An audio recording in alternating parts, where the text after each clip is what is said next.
Hello, everyone, and welcome to the Test Site Poetry Series book launch reading. We're so glad that you're all here today, and we hope that you're going to celebrate as much as we do with the reception of these lovely books. I'm Claudia Keelan, editor of Interim and the editor of the series, the Test Site Poetry Series. Before we begin introducing our great readers for today, I'd just like to tell you a little bit about Interim and the Test Site Poetry Series, how it came to be. Interim is one of the longest running little magazines in the country. It was started in 1944, before everyone was born, at the University of Washington by Theodore Rethke and then Wilbur Stevens. Wilbur Stevens brought it to UNLV in 1967, before most of you were born, and edited it here until his death at the end of the 1990s. I came shortly thereafter and have been editing it ever since. And I don't know if you know the history of literary magazines very much, but it's remarkable that such a little magazine can have lasted as long as it has. When I first got here, it was stapled. It was a stapled, folded little book, and it was handed in typescript to the printer, who still charges me about that as much as he charged Wilbur Stevens, 20 something years ago. So Interim has come a long way in the past couple of decades, and it's due in no small way to the wonderful graduate students who I've worked with through the years. And the staff of Interim is here today to celebrate the launch of these books with us. And they are Claire Morgan, who's both a managing editor and a web extraordinaire designer. Katie McKenzie, who works wonders on social media, and Jo Olohan, who is Katie's right-hand girl. They're a team. That's the first time we've done it, this team. The tag team. We publish 4 digital issues a year, and 1 print anthology. And the print anthology is generally 200 pages. And for the last 3 years, it's since the election of Donald Trump, it has been devoted to all women's writing and will be for the foreseeable future. It's just about ready to come out again with just a great lineup of women, mostly poets, but essayists as well. The Test Site Poetry Series was an idea that came to me after having lived here in the Mojave for quite a while and watched it get paved over by KB homes in American West. And my sense that the desert was something that people didn't think was alive, that in fact they like to throw their washing machines and old cars into. And I felt this great sense of sorrow for this place that, served as the test site location for many years. And the people who lived downwind from here in Utah suffered tremendous amounts of cancer because of it, et cetera, until they finally stopped testing on a weekly basis, like around the end of the 1980s. So the Mojave and its long suffering formed a part of my consciousness in bringing together the Test Site Poetry Series to promote work that placed the land, the earth, and human beings in loving kindness together.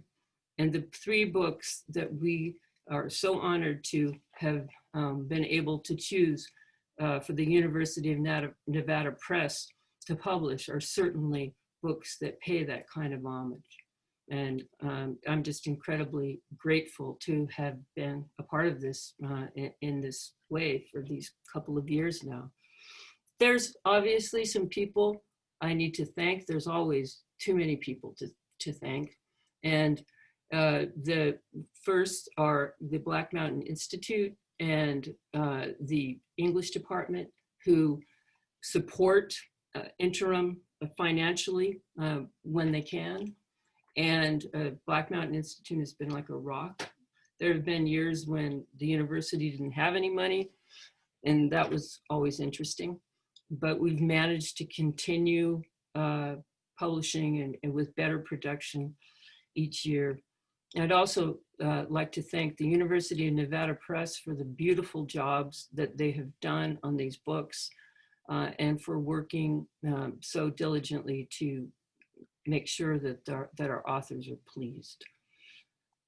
So that's who we are. That's what we're doing now. And I would like to introduce my associate editor and friend, Andrew S. Nicholson. And Andrew received a MFA degree from the College of Arts, and and a PhD from the University of Nevada, Las Vegas, and has been the associate editor of Interim for some years. He's the author of A Lamp Brighter Than Foxfire, which came out in 2016 from the University, the Colorado State University, what is it called? Mountain West series. And it's an absolutely adorable book, beautiful. He's a wonderful translator from the French and a wonderful editor and human being. And I would like to hand it over to Andy now so that he can take it away and introduce everyone else. Thank you, Claudia. The first poet that we have tonight is Sarah P. Strong. Sarah P. Strong is the author of Mouth of Earth, which is part of Interim's test site poetry series. They're the author of a previous poetry collection, Tour of the Breath Gallery, which was the winner of the Walt McDonald First Book Award, and of two novels, The Fainting Room and Burning the Sea. Their work has appeared in many journals, including The Nation, Hayden's Ferry Review, Rattle, River Styx, the Southwest Review, the Southern Review, and The Sun. A recipient of grants from the Sustainable Arts Foundation and the Connecticut Arts Council, they teach creative writing at the University of Hartford and Central Connecticut State University. They live near New Haven, Connecticut with their spouse and daughter. In the Mouth of Earth, the landscape creates and the landscape is created. Human life in the poems in this book is affected, transformed by humanity's relationship to the earth. The earth is transformed, cared for and harmed by human life on earth. In the poem, When My Daughter Builds with Blocks, a little girl creates the world in imaginative play. She starts with pastures for the animal to graze, a landscape marked by oak rectangles, running the perimeter of her domain like stone walls. Living on earth, the child's art is to reflect that earth, transform it in her vision of the earth.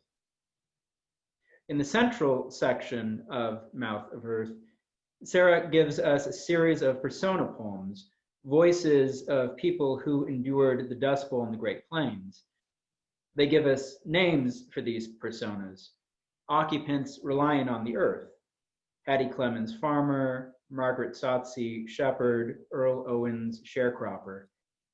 They give us names, occupations reliant on the human ecosystem of a functioning economy: Eugene Samples, pastor; Joe Martin, bartender; Lula Bowen, housewife and Sunday school teacher. They give us lives transformed into hardship as the earth is transformed. Like the child in When My Daughter Builds with Blocks, the art in the Mouth of Earth is the art of being a creation creating. In the poem Mobile, reflection and recreation, nature and history, earth and art become one.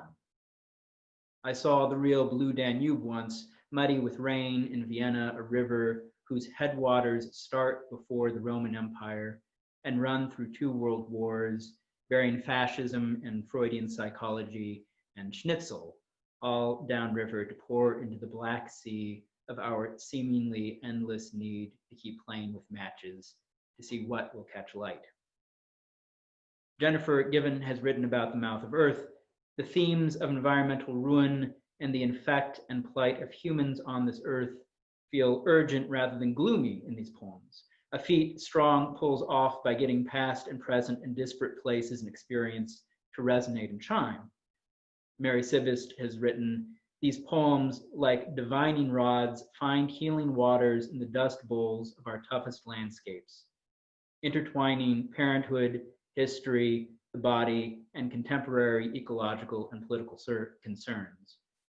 I'm very pleased to introduce Sarah P. Strong. Can everybody hear me okay? I hope so, because I can't see any faces. Somebody turn on your camera and give me the thumbs down if you can't hear. Thank you. I can hear you. Great, thank you. Thank you so much for that beautiful introduction, Andrew. And thank you, Claudia, for just being a wonderful advocate for these poems, both at Interim and as the series editor of Test Site, along with Joanne Banducci, who's the managing editor of University of Nevada Press, and Iris Saltis, who designed this really beautiful cover. I don't know how well you can see it. If you buy the book, you'll see it better, but it's a bowl of eggs, and one of the eggs is cracked. The albumen is showing, and it's not clear. Is a chick going to come out? Is a live chick going to come out? Is it just another egg? And I really love the cover and the suspense of the cover and the mouth of that egg. So thank you, Iris, for such a lovely job.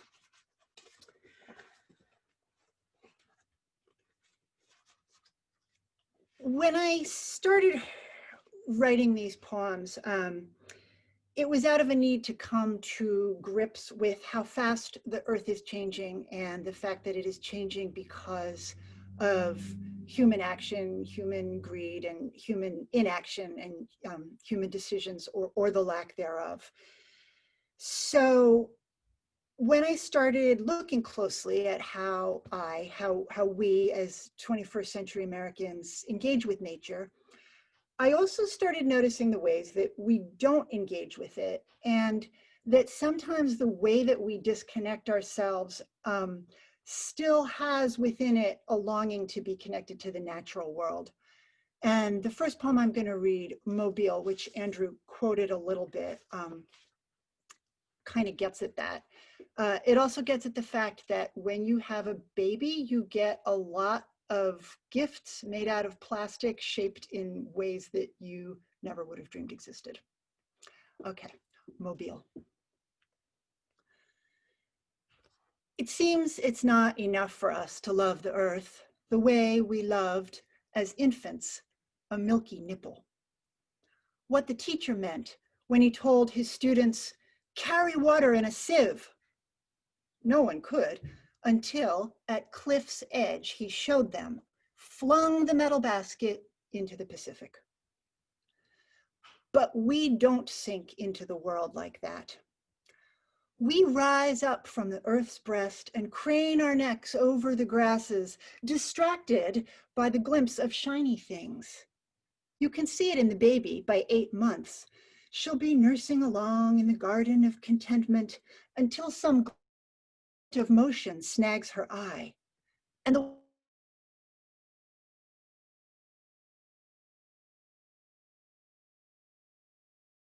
is not yet flock of wild parakeets in northern coastal city. The pink flash, not yet classified as musical mobile of plastic ponies, a baby shower gift I could not bring myself to keep. The music box rendered the Blue Danube Waltz as a series of electronic beeps while the ponies rotated, trailing a squishy plastic smell that reminded me variously of asthma attacks, factory workers in China, and Barbie dolls. I saw the real Blue Danube once, muddy with rain in Vienna. a river whose headwaters start before the Roman Empire and run through 2 world wars, bearing fascism and Freudian psychology and Schnitzel all downriver to pour into the black sea of our seemingly endless need to keep playing with matches, to see what will catch light. I've heard the real Blue Danube too, once, from a man sitting alone on the edge of the stage that was the 20th century, plucking the notes of the waltz on a classical guitar with such exquisite tension between the sweeping music of the river and the tiny syncopated pattern of dancing feet that at least one person in the sparse and hurried lunch hour audience put down their cell phone and wept. Magpies like shiny objects too, as do starlings, blue jays, crows. Perhaps the commonality persists in us like our desire for flight, the way a line of music can persist, until someone fashions the memory of a time those notes flooded the banks of our feelings with a mechanical ghost of itself that plays us at our plastic worst. When what we wanted was the green breath of those first fields, blown toward us by the moving shapes of horses.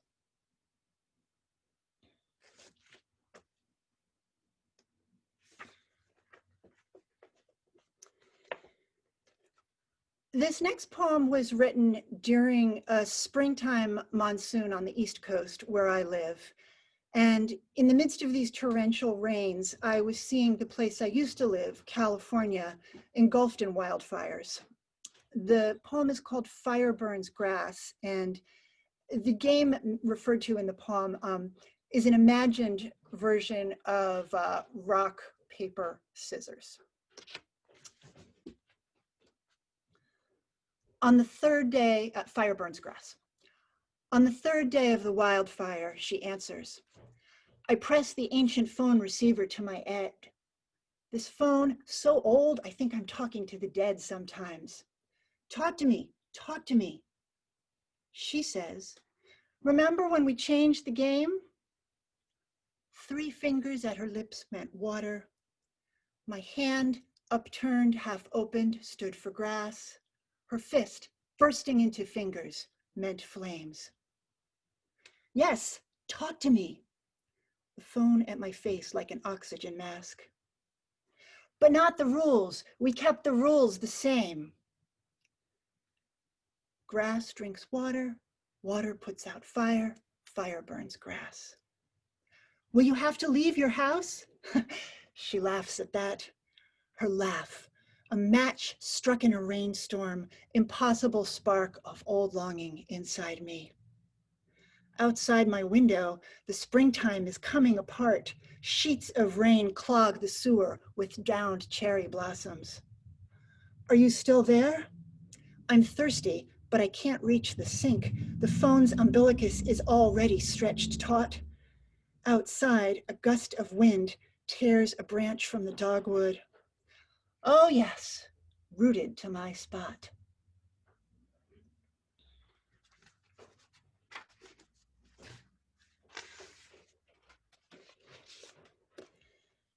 This next poem is called Border. And when it talks about a coyote, it means not only the animal, but also a man who, for a large fee, takes undocumented immigrants across the border from Mexico into the United States, often exploiting them along the way as they make the journey. Border. Things different over there. The words for themselves different. The things themselves all the same. She put her flesh in the mouth of a coyote so he would take her across to mark the place where someone died trying. 2 white sticks, the ghost of cactus and the clouds back and forth. Over our heads, an edge of thinking beyond which we don't go to save face, which is burning. the other country so close, one good arm could break a window.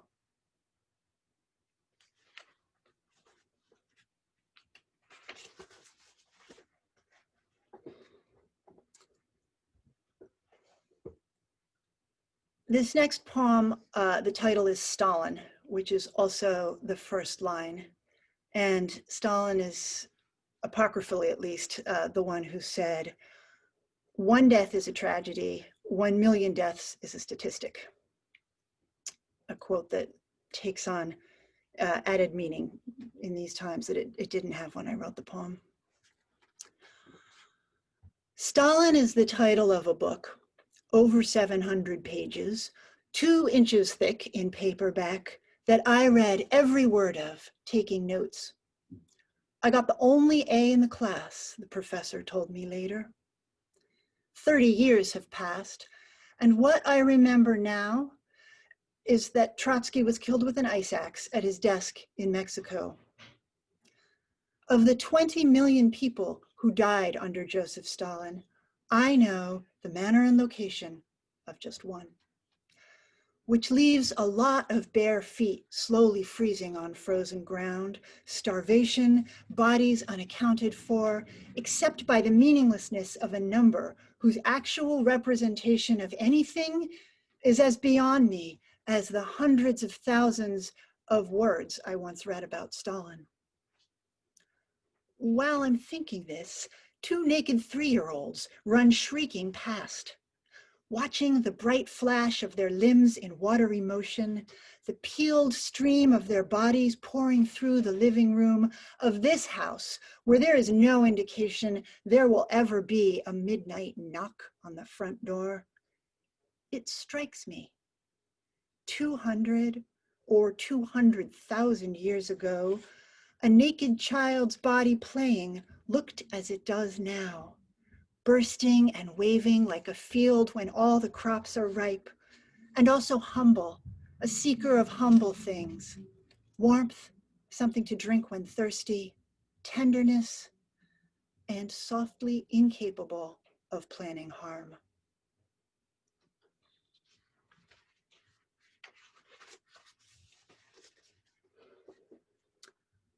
This next poem is, I would say, PG-13. So if there's anybody under 13 listening, I don't know, cover your ears, kids. Diner. Our special today is pancakes served with maple-flavored corn syrup and decorated with maraschino cherries and pineapple rings, which we can arrange into the shape of a smiley face, if you would like that. I'll have the eggs. Today we also have the blueberry blintzes, which come rolled up on a plate like little dolls in blankets, the way you wish your mother used to make them but never did, because she was always too hungover on Saturday mornings to get out of bed and your dad had moved to another state. Just the eggs, please. Or perhaps you'd like the dieter's special, fruit cocktail and a scoop of low-fat cottage cheese, whose scientific relationship to weight loss is non-existent, but eating it might make you feel virtuous and in control. Bring me the eggs already. Yes, yes, battery cages, beaks sawed off, and a cup of coffee. I know endangered species habitats wrecked by my daily addiction to caffeine, or never mind the coffee, I'll take a glass of water. Our water has been treated for your dining safety with fluoride and chlorine to protect you from dysentery. Would you like ice and a straw? I feel a bit sick, actually. I'll just have some dry toast. Perhaps you would like my puerile hand laid on your clammy forehead. What I would like is the very tip of your tongue held against my closed lips until our bodies become the same temperature. I could also crawl across this table and let you peel me out of this cheap polyester uniform without any reference to the ensuing tableau's visual likeness to last month's photo spread in Hustler. Could I get that with a paper napkin blindfold and a side of skin sticking to melamine? Yes, but it's extra. In that case, I'll just have the toast. but with a pat of butter soaking through its gold aluminum wrapper, like the sun going down over a major metropolitan city in America. I'll bring you the check, folded into a white origami crane.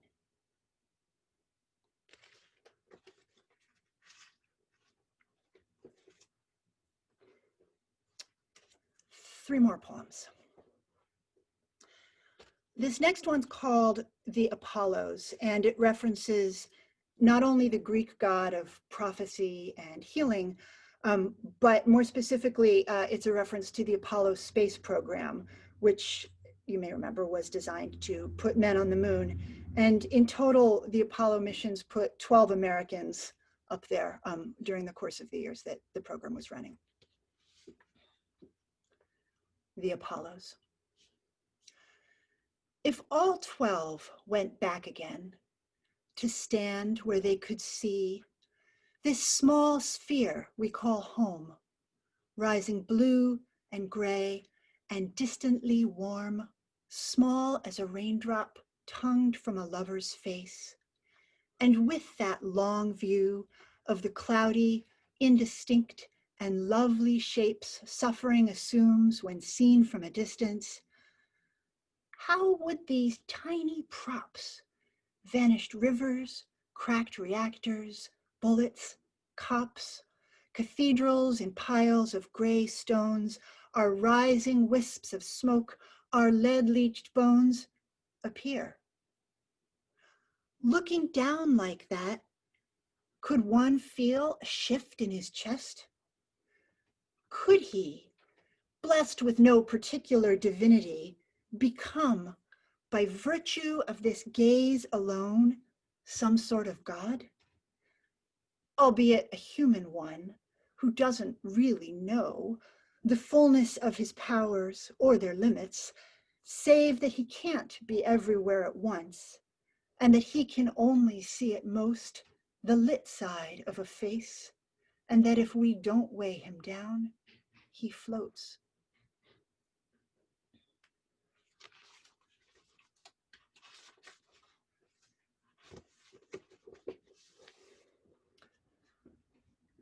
I used to have a Dharma teacher, a Buddhist meditation teacher, who liked to say, when things get really bad, go outside.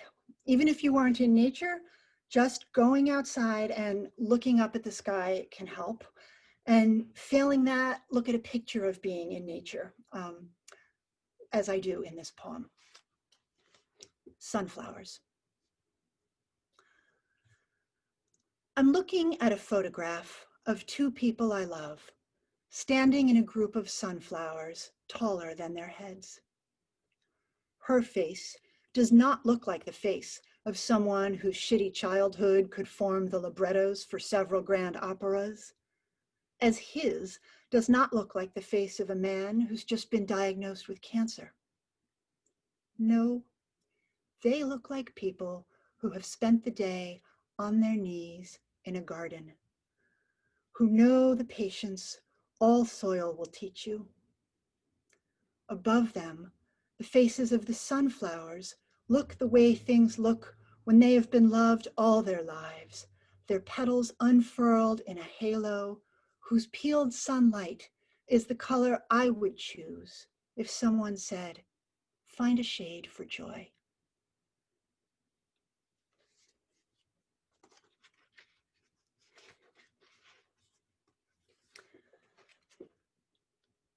Before I read this last poem, I'd like to say that this book is dedicated not only to my partner and our child, but to everyone who is courageously using their voices and their bodies to be the mouth of earth.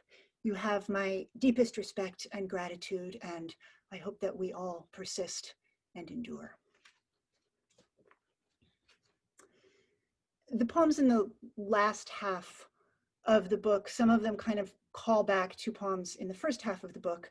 And this poem is kind of a callback to the one I read earlier, The Apollos, about looking down from the moon. After this, Earth could become a worry stone in the pocket of space, or a mood ring on the finger of a newly minted god. Perhaps a sucker for a sore throat, sore from saying again and again the same thing. Or a locket at the neck of an aurora. Inside, old photographs of icebergs, that blue cracking open to sing. Thank you.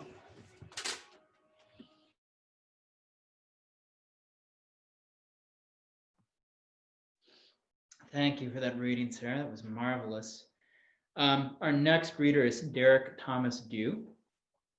Derek Thomas Dew is the author of Riddlefield, which is his debut collection, and is the winner of Interim's Test Site Poetry Series Prize, 2019's Interim's Test Site Poetry Series Prize.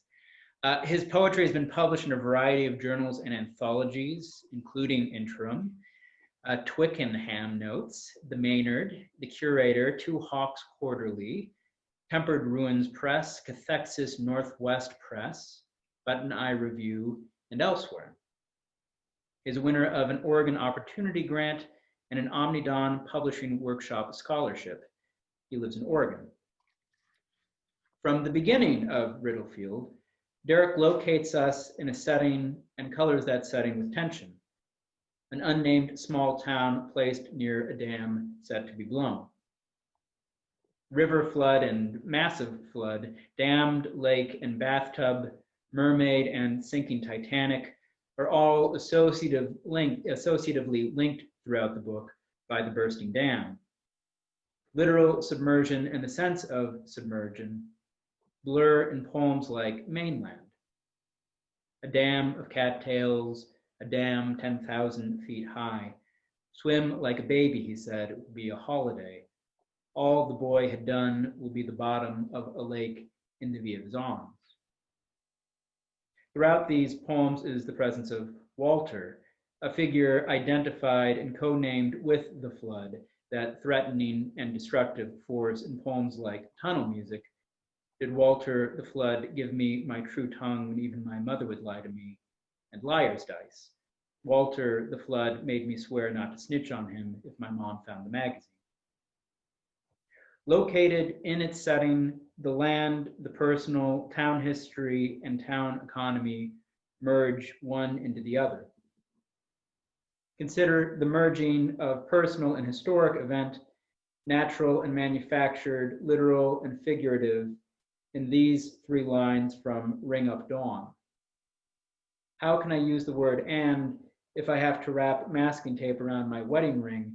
If I touch the dam, will it die like a cave, or will a fault line appear signaling a new cave? Moon over welder is an ageless corner rivet.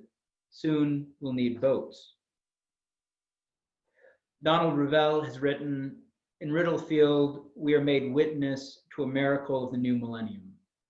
America, rising out of its actual soil, covered in flowers and malice, music and weaponry, into a body wholly new. Sherwin Bitsui has written that Riddlefield is replete with lines that fuse unlike dimensions, relentlessly juxtaposing realms and ideas that create a new kind of knowing. Here, collage and stream of consciousness reveal the interconnectedness inherent in all things. I am very pleased to introduce Derek Thomas Dew.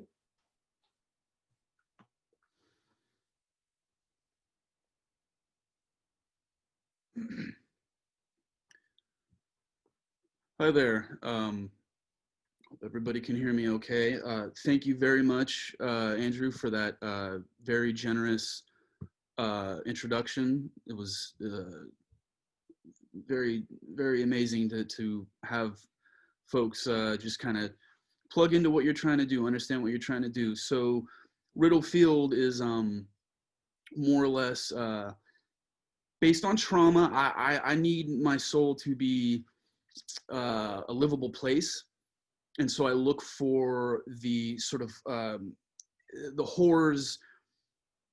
I seek the moments when the horrors of that place are subsumed in the undulations and the chemistries of like the environment around me. and are thus made a inevitable and a natural piece. So it's about kind of meandering around the puncture wound, and observing what's falling into the puncture wound. You know, it's not going for bullseye, but trying to hit the wall as far away as you can, and that becomes kind of its own bullseye. Anyways, I figured I would start with mainland, since it was just quoted. Andrew just quoted it in that lovely intro. And I want to thank Iris Saltis for the cover. It was beautiful. And everybody at Interim who's been so kind and generous and patient with me. This is just an honor and a thrill, so thank you. This poem's called Mainland, and this whole book is 1,000 different voices going on at once. She'll cut off all her hair, mainland, mainland. She'll cut off all her hair the day they blow the dam. The boy at church told her some trees don't collect water with their roots. At midnight in the canyon, she was in her little bra trying to dance for him. Before they could kiss, a cow went into labor and screamed, and the boy ran. A dam of cattails, a dam 10,000 feet high. Swim like a baby, he said. It will be a holiday. All the boy has done will be the bottom of a lake in the V of his arms. First, there was only the candle's flame crawling the bathwater. Then, traveling the rim of the tub, a light like the one atop his Jeep. It's really just a big wall, and when we finish it, we'll be given a new shirt. Figured I'd try to just kind of plow through some of these. They're all pretty short.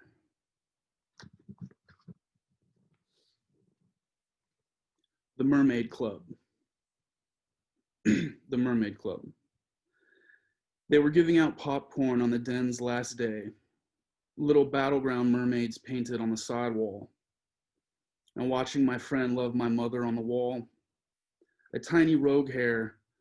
When everyone said son, you thought daughter. Do I ask for grace? Some kind of cooing? Walter went an end to all portraits. How is he made me feel indebted to show me my name? When I was little, I thought as the crow flies meant desire. The whole town dried up like a payphone. To end it, he rode into the mermaids painted on the sidewall.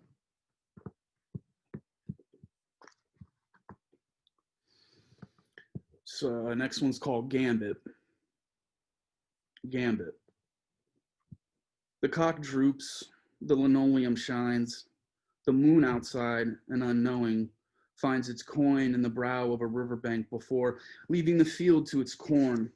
The white-skinned boy sinks before a rusty gate. The gate rattles off a crow. A young mother circles a cracked driveway. Dried shards of stem and pinched arnica in her feet. The wind ties clouds to sand with a common lash.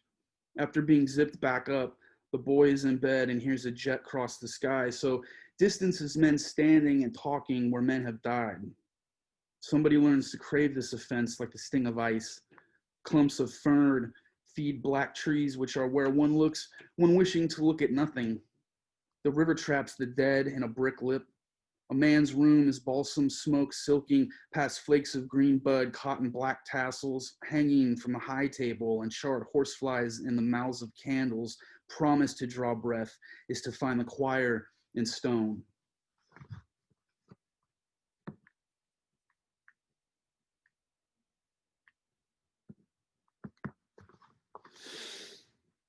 So again, the idea is to map the surrounding of the impact zone. Watchcoat. On the edge of Osvaldo's ranch, there's a little wooden toll booth. If I run there and stand in it and shut the door, will the flood never reach me? Lying upside down in Ervil's truck, it looks like a flute coming down from heaven. Might it cut that final deep like a watchcoat, breach the surface, and burst into flames? I would gladly burn my shirt. A countryside dies for a lack of lamp. In need of a windlass, one continuous jaw, black night, burning ship. A waitress at the cafe says there's a lake on top of a mountain where shipwrecks pop up. How many little shapes do you need to be? A single tow booth should be efficient. Orange peels ride the chop on the surface of the water, 100 cabs deep. Soon, the first light, and I notice I'm sewn into my clothes.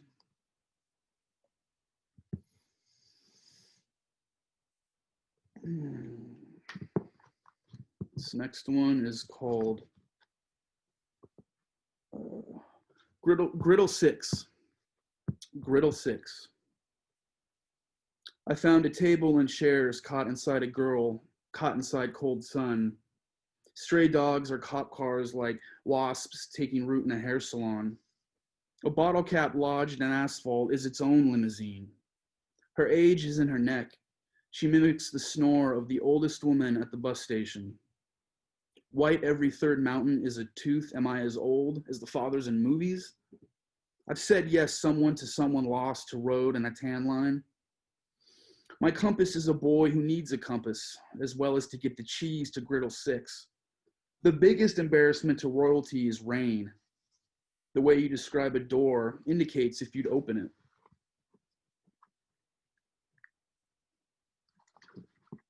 All right, getting near the end here. Placeholder. The mirror opened my brow, but I had napkins from the cafe. The dusk is any army without a drummer in the little toll booth. Blue masking tape holds the mirror together. The toll booth like a boy finding the street in his father's face. The mermaids came off the wall to drink the dam's cracks.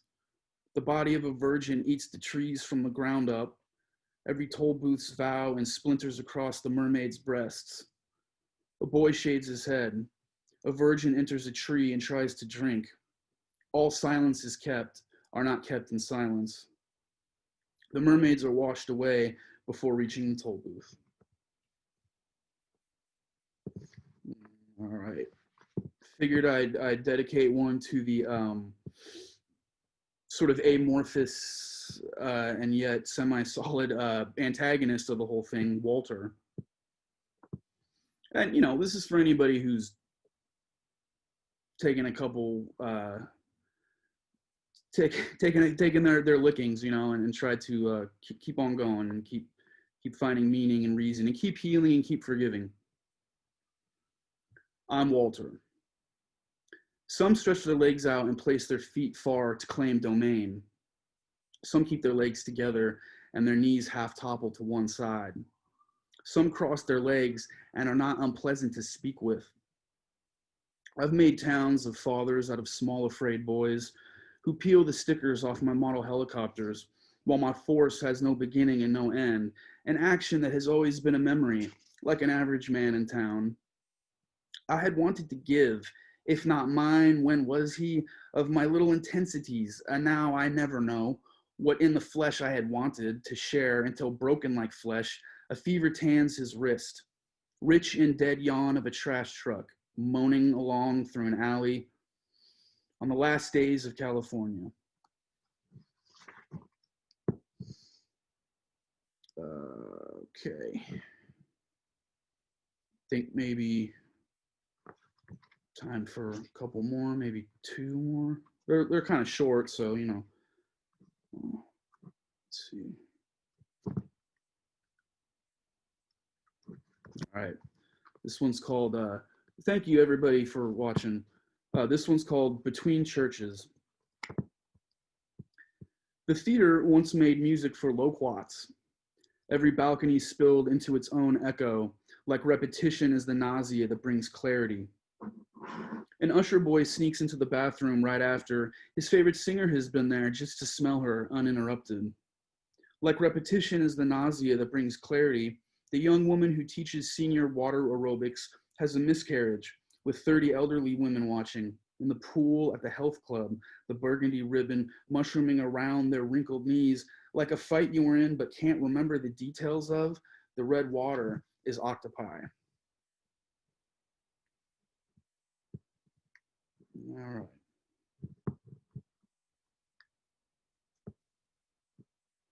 Okay, I'll just do two more, I guess. That's cool.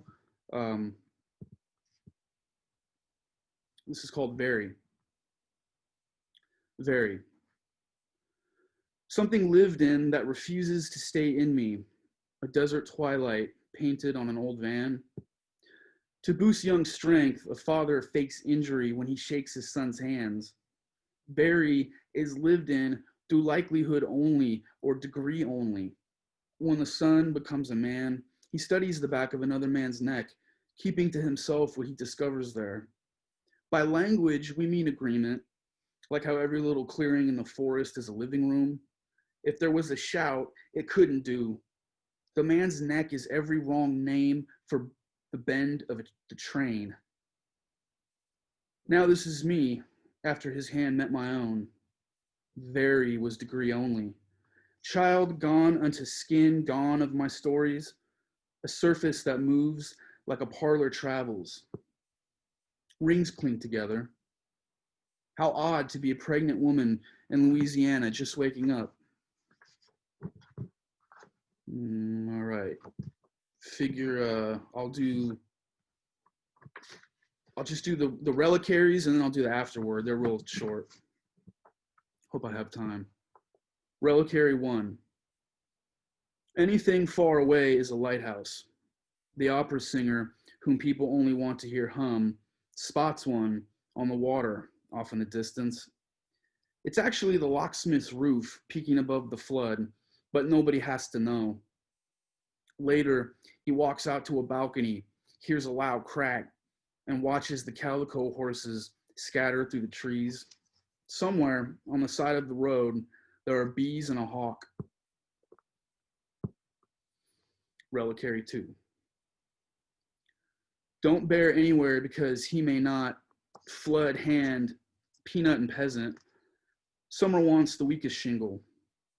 I feel safer, walking the white fence. Gather gander garden, and the mermaids painted on the sidewall.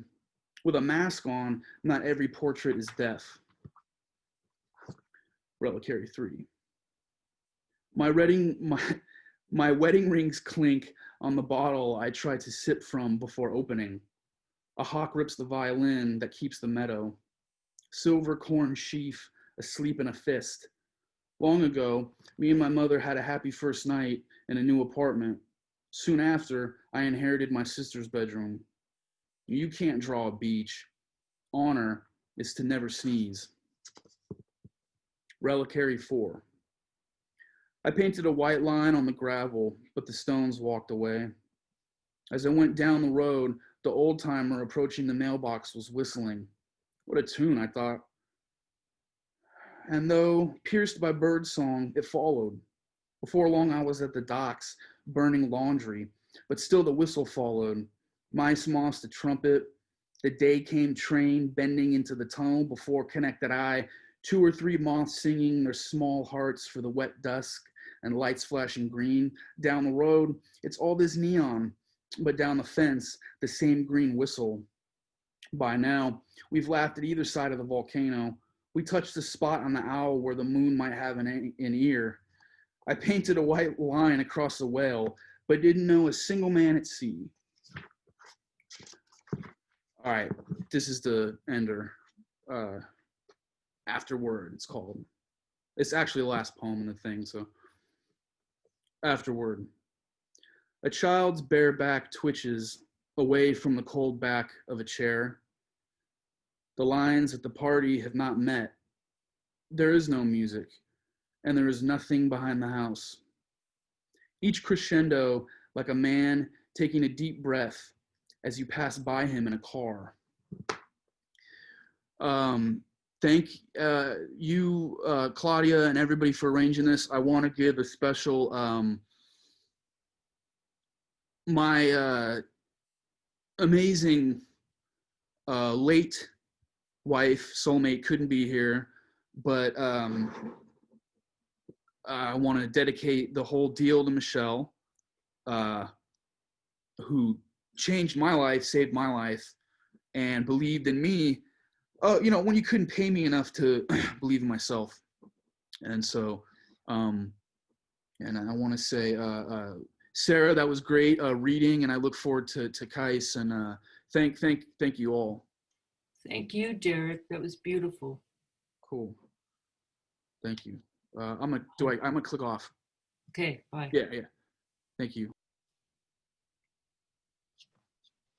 Marvelous reading, Derek. Claudia, you're on video. Did you want to say I something? just wanted to say hi to Derek face to face. I'm Hi going to go back. in now.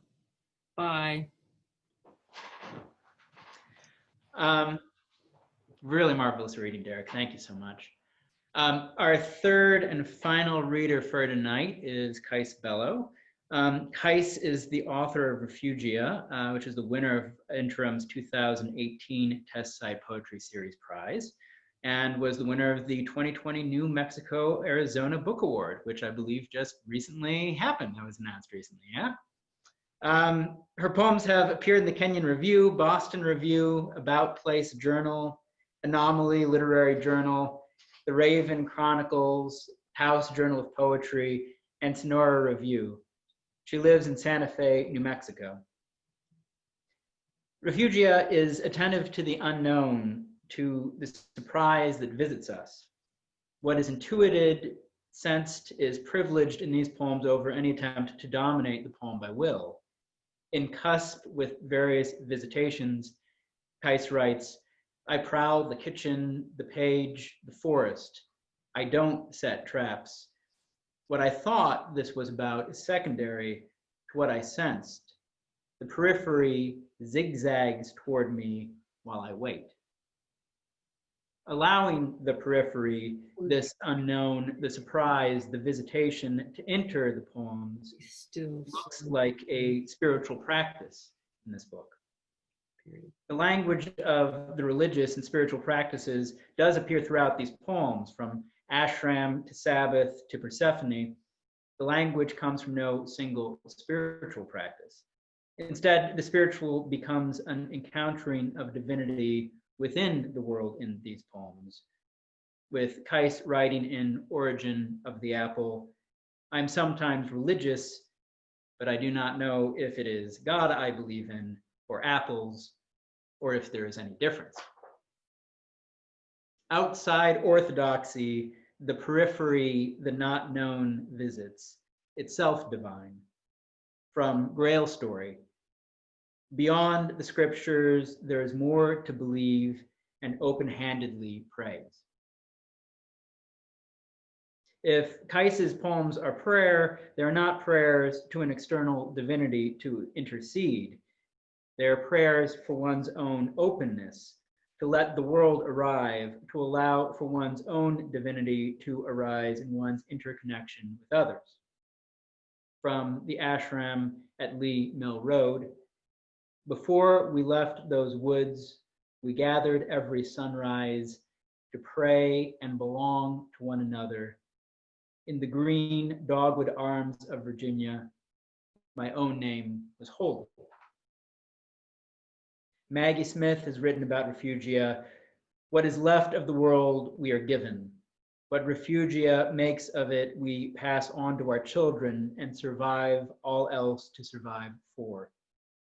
Amy Whitmore has written, kinder than Robinson Jeffers, Bello extends her sympathy to the transience of human existence, wherein we are all ultimately refugees. The equanimity of Bello's vision is direly needed in the ongoing environmental crises of the world. I'm very pleased to introduce Kyce Bello. Thank you very much, Andy. That was beautiful and unexpected. I am having a moment of sadness for our big book launch in March that didn't happen, because I'm seeing now how much I missed out on not getting to meet Sarah and Derek and Claudia and all the amazing interim staff, or whoever was going to be there in person. It was the first major COVID casualty to the literary world. And I am grateful to be here tonight as part of this community. Claudia, I want to especially thank you for your vision in the Test Site Poetry Series. When I first read the call for submissions, I felt as if someone was describing my work in a way that I did not even yet understand it, but knew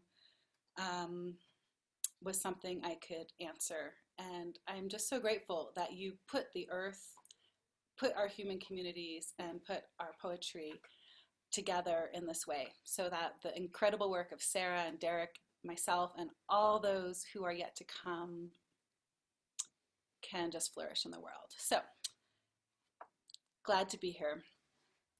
Okay. This is my book, Refugia. Oh, the new one is matte version, the second edition that came out, so it's not so shiny. The art is by Aaron Morse, and I just want to thank him for that, and all the amazing people I worked with at the University of Nevada Press to bring it to life. They really made it a joy to be creating a first book.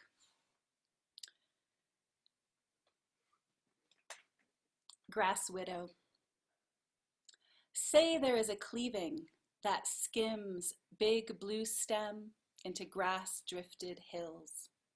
The dowager's body a sway as she harvests nettles, then trembles toward last light. In 1871, locusts covered the prairie with the sound of a million small scissors snipping green to its knees. On relict grasslands in Iowa, milkweed and owl clover cosset untidily into bloom. Small mammals furrow muck into trenched seed beds, and I am full of babies. My breast tunes its small ear to a particular cry drawn from crested ridges. The land widens, curves, reduces. There are departures that leave no question as to who is left behind and with how little. This book slowly took shape over several years, and it definitely is reckoning with belief.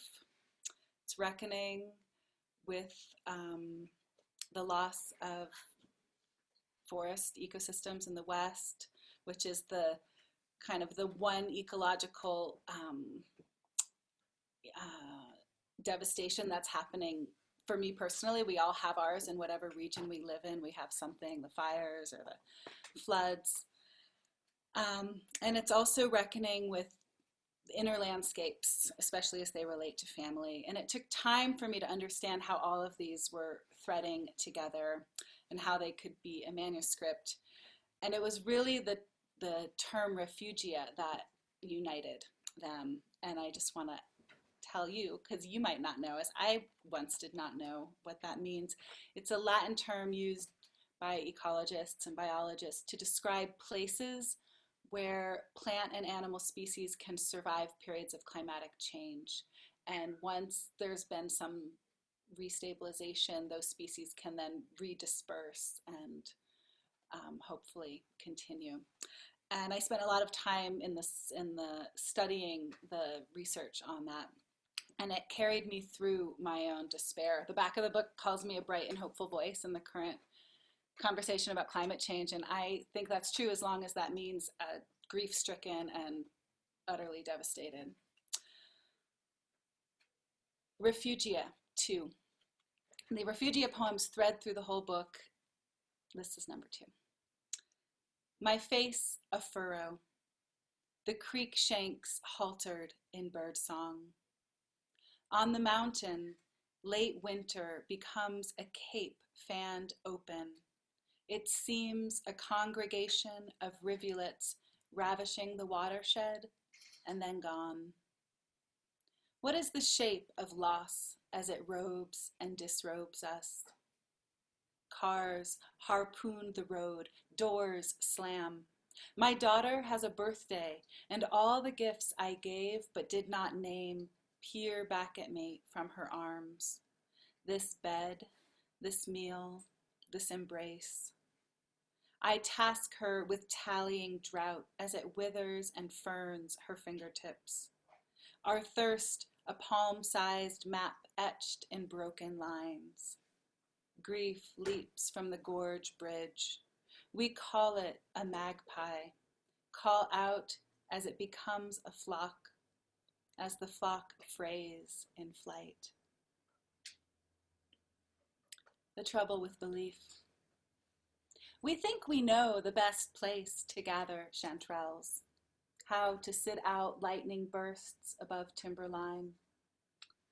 I've been waiting for autumn to start singing, and meanwhile the ash and elm have quietly gilded their leaves.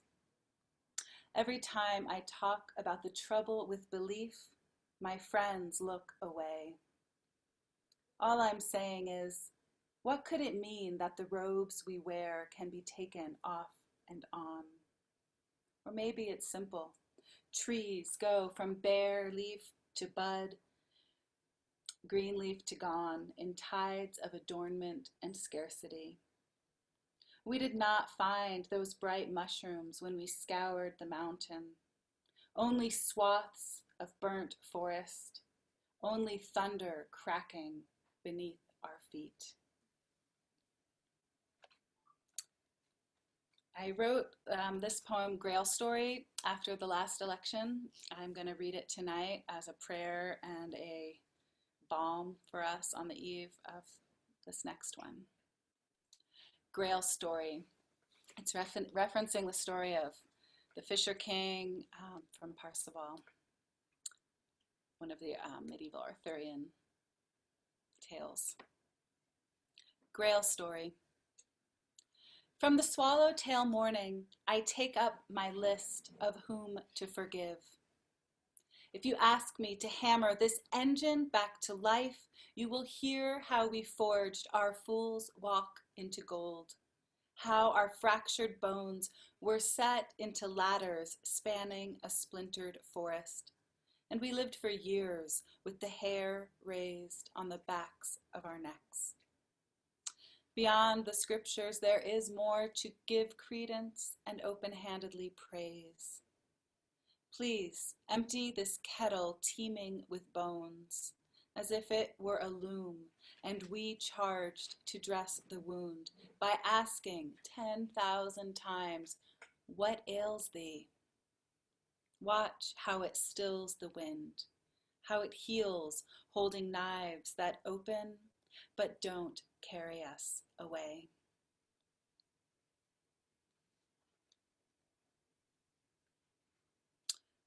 So I live in Santa Fe, New Mexico, just across the valley from the Los Alamos National Labs, which has its own relationship to the test sites of the world.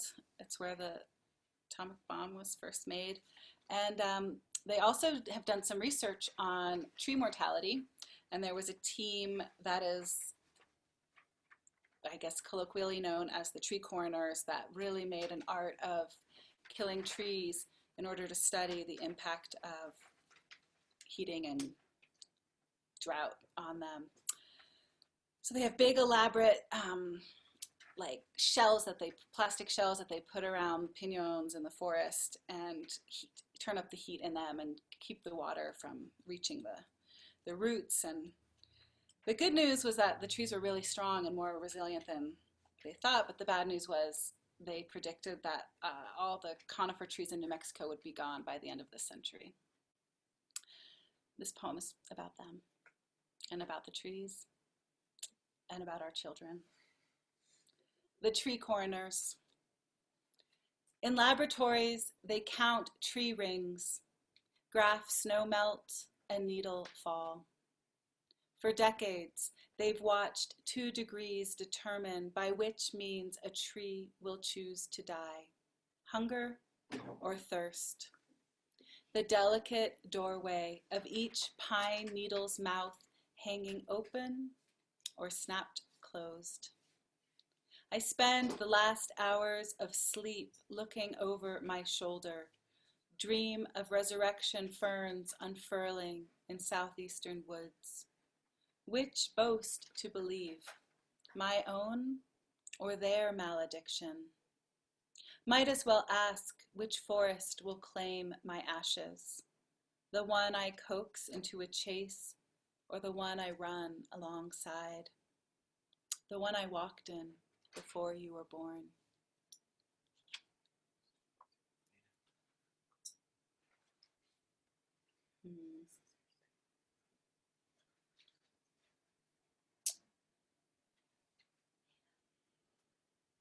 Refugia 5.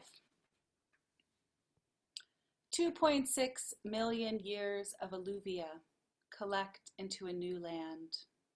Mountain avens and musk ox cross-pollinate, reproduce, and persist until major disturbing events alter their ecological trajectory. After fires 1, 2, and 3, the mountains ceased to breathe. I love making love in the aspen groves every autumn, but of course we are barely a consequence.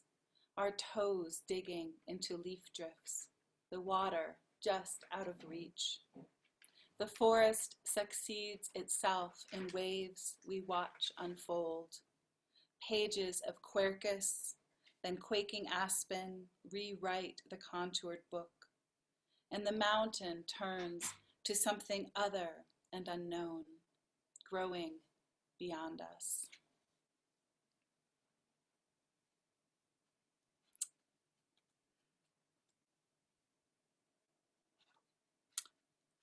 Refugia 4. They don't need to be in order. I think that's okay. Refugia 4. Overwintering theories abound, with lessons I will apply to taming my petulance. Still, I burn when crossed. During the last glacial, fireweed went in pursuit of soil, long leaves ragged along the same crags they have rambled over for epochs.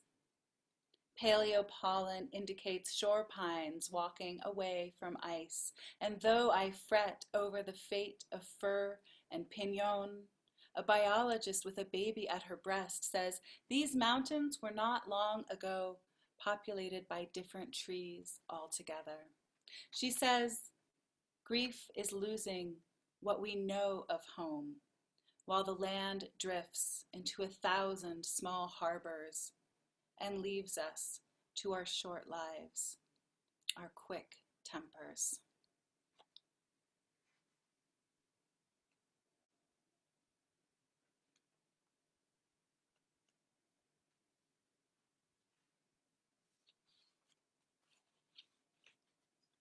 Gazing on the mid-morning in an expression of solidarity. Just now I noticed my ordinary face origami into and then upon itself. With each new fold, the creature of it changes. Turtle into crane, into the way my gaze once lifted to yours. I pluck grains from the salt cellar. Prepare a feast that tastes of lick and spoil. The river ribbons over rock in that other tongue taken up by beaver. Oh no, it's not a tail slapping water, it's rain on my roof. It took years to become this lovely.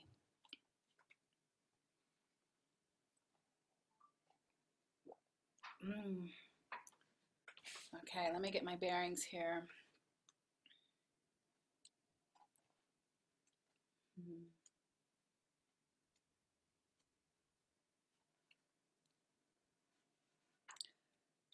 There's a few kind of easier poems, little lighter, little easier to understand what the poet is talking about. So let me see if we can take a break with one of those.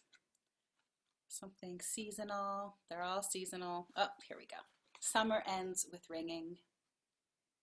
I'm trying to write my way into a Sabbath and won't let this poem leave the house on Saturday except on foot and wearing a good hat. I don't want friends anymore, just people who mail me leaves folded into envelopes, who send letters wrapped in green the way a New England forest wraps overhead like a call, a rooftop, a breathing, leafy cage. Maybe it's time to break the waters and see if there is a clapper in the cracked bell or not.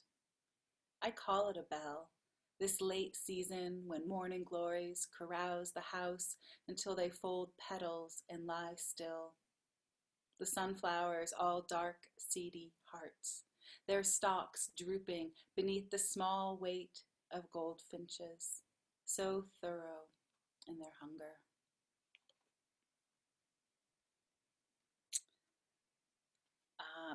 I think I want to read, I have three more. One more Refugia poem, and then two others. Refugia 8. After her birthday, my 7-year-old notices her sparkling pink balloon sinking day by day a little lower. One night, near the end, balloon floating at her ankles, she sobs her revelation. She knows she will wake to scraps on the floor, deflated mylar shining on a string. As she sleeps, I almost drive back to the dollar store where boys huff helium in the wind. Imagine the beautiful deceit of life evermore, balloony, fat again, bumping the ceiling, a new ribbon curled in my child's hand. What I would give to switch this and every loss, even when the remains have transfigured into their own unexpected beauty. Even if, in the morning, she will be ready to love whatever ruin they become. She was. She survived. And I think we will too. Origin of the Apple. I think this poem is the one that just brings it all together. I'm throwing it all in. We're talking about 10 things at once, so go wherever you go with it. It is inspired by by the great botanist Nikolai Vavilov, who was a Russian botanist who in the 1920s set off across the globe in search of the origin place of the major foods, grains, fruits, every growing plant. He went to find where it came from, and he gathered specimens and seeds and roots and every part of it to bring back to his incredible seed bank that is still in existence today. And there is an incredible story about this place and about this person. I don't have time to tell it, but perhaps you'll look it up. Nikolai Vavilov provided to me with the epigraph for this poem. Origin of the Apple. The center of origin is where the greatest diversity occurs. At Almaty, I could see with my own eyes the origin of the apple. Nikolai Vavilov. 1. Every family is a mountain nooked with hollows. Oh, I have to tell you more about Almaty because it's just, you have to know a little bit more. It's this mountain range, it's a city on the edge of the Tian Shan Mountains, which form the border, or are the border between China and Kazakhstan. And this mountain range is the birthplace of the apple fruit family, like plums and pears and a variety of other stone fruits. And they grow wild there, and it's Eden-esque and incredible. And it is, like everything, endangered today by the city of Almaty growing into it, and by climate change and deforestation. So let's go back. Every family is a mountain nooked with hollows, variations of trunks twisted and rising on the long slope, bud and bloom, pip and slowly ripened fruit. Deep encrusted ridges, the first two become the rest. 2. If I could trace this body back far enough through teasel beds and clear-cut meadows, I would be home. Familiar to the people who look up in surprise at the stranger who wears their face, who carried a bucket, it must be milk, across the fields to their table. 3. I am sometimes religious, but I do not know if it is God I believe in, or apples, or if there is any difference. I look at this forest, even in its falling, and am brought to my knees. 4. Here is origin, fruit on the mountain. Where God created the apple can be anything. It is what color it chooses, what flavor it wants. Wife to whichever wandering bee with pollen-dusted feet it pleases. Every star-seeded apple ever set on your plate was born from this place. 5. Every thread you unravel from your dress splits in its threshing. Each ancestor whose name you learn is undone before you reach her face. You will never know the feast from which you were born. Thank you again to everyone at Interim, Claudia, Andy, Katie, Joe, Claire, to my fellow readers, and to all who are still here with us to hear this last poem. Thank you. Rite of first refugium. Refugium is the singular of refugia, which is the plural for those places where plants can survive. And this was the first poem I wrote upon learning this term, and it includes another word, relict, which is what led me to refugia. Relict are species that are survivors, like turtles are relict with a T at the end from the dinosaur age or what have you, okay? Rite of first refugium. If you cannot find a Snowdon lily in Snowdonia, try the Alp lily close to home. Try singing oriri, oriri all winter. First frost is not on the list of flowers with no smell, but thrums cold, flagrant in my hand all the same. Not fragrance, though it surrounds, and not the exact name for loss, but something similar. Women bear swells named breast, named belly, that refugium that survives demolition, birth after birth. Make me a figure with a womb and relict heart. Make me the seam that holds tattered land together, and let me be the speaker that sings, rise, rise, all across this shapely ground. Thank you all very much.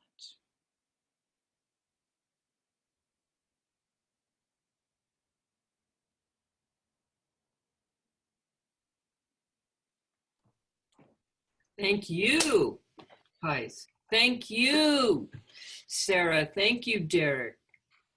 Oh, it was just wonderful. It was so wonderful to hear the poems finally. And thank all of you who came and joined us to hear the readings today. And stay tuned to Interim's Facebook for things that we're going to be doing in the future. We hope to be doing a lot more with video and audio on our Facebook page and in our magazine. So thank you, everybody. Thank you, everybody, for coming, and